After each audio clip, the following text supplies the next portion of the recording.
My name's George Rook and I live with young onset mixed dementia, Alzheimer's and vascular. I was diagnosed 4.5 years ago, age 63, and I want to talk to you about how you can make GP practices more dementia friendly. First of all, I went to my GP 2 years in a row to ask for a diagnosis because I knew I had symptoms that might well be dementia, but there might be something else. First 2 years he said to me, there's no cure, what's the point of knowing, there's nothing we'd do differently, so no, go away and live your life.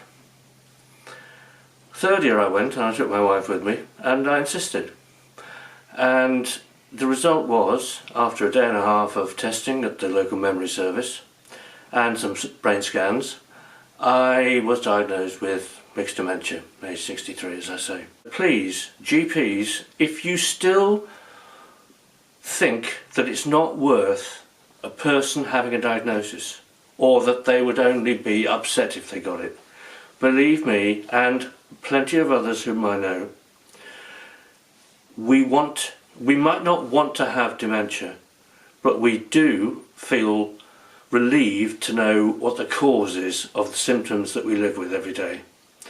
Over 90% of people who have a diagnosis say they were relieved, pleased to know what was going on, and they then get on with their lives. If a person under 65 or even 70 comes into your surgery and tells you they're having cognitive difficulties, remember, it might be dementia. Just because they're younger than most people when they get dementia,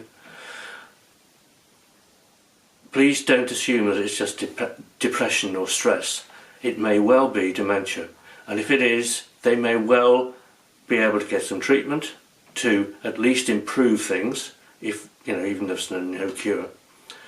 And if not that, they actually know to get on with things like power of attorney and doing things they were planning later on when they're retired. They also may be able to go to their employer and ask for dispensation, for adjustments to their job, to be able to go on working, which is a huge source of self-esteem.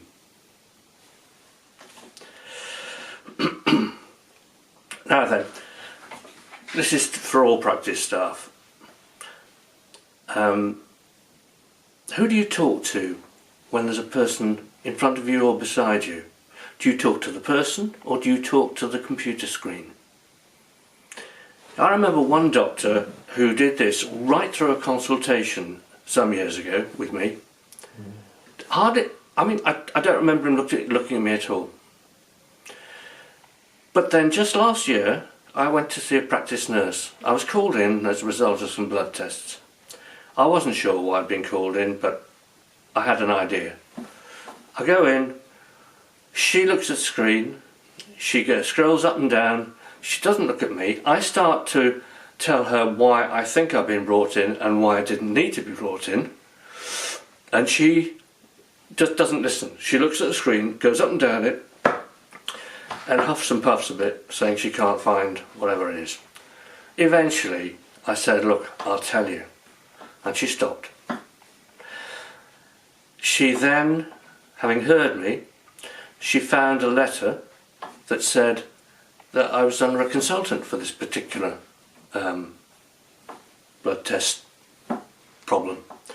And she said, you didn't need to come in, did you? We didn't need to see you. And I thought, if you just looked at me, listened to me, you'd have known that, instead of assuming that you know best.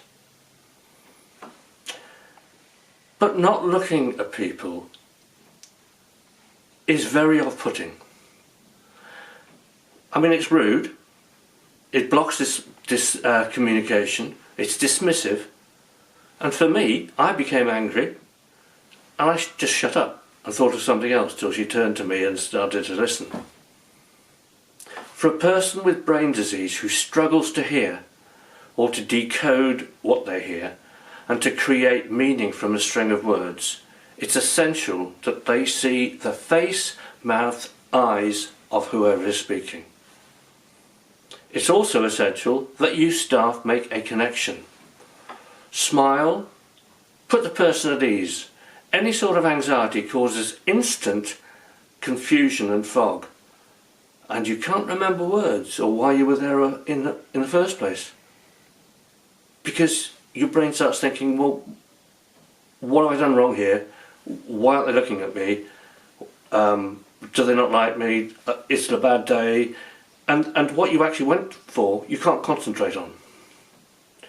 So, as someone else said, much wiser than me, seek first to understand, then to be understood. Receptionists, you're the gatekeepers and the face of the practice. Please smile.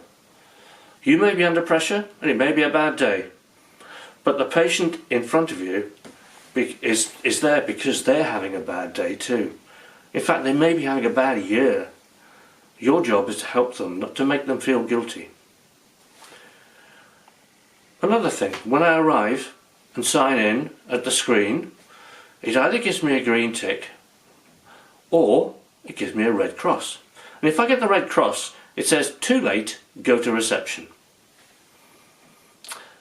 Now, dementia, believe it or not, affects awareness of time.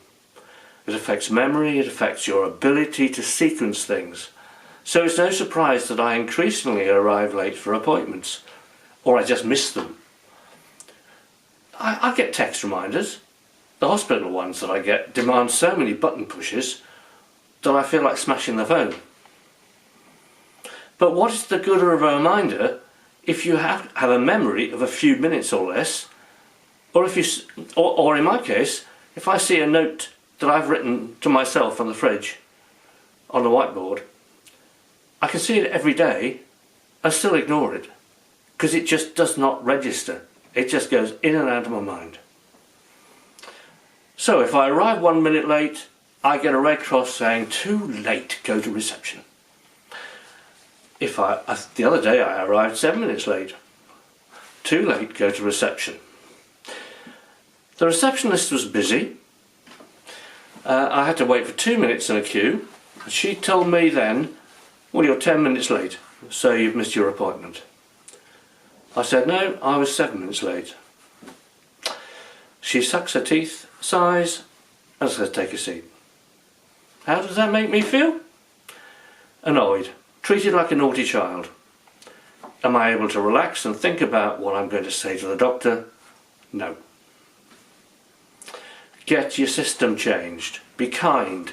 Be compassionate. We don't go to a doctor or nurse for fun. It's because we need help or advice or comforting. By the way, it's a bit rich being told off for being a few minutes late when the doctors usually run half an hour late.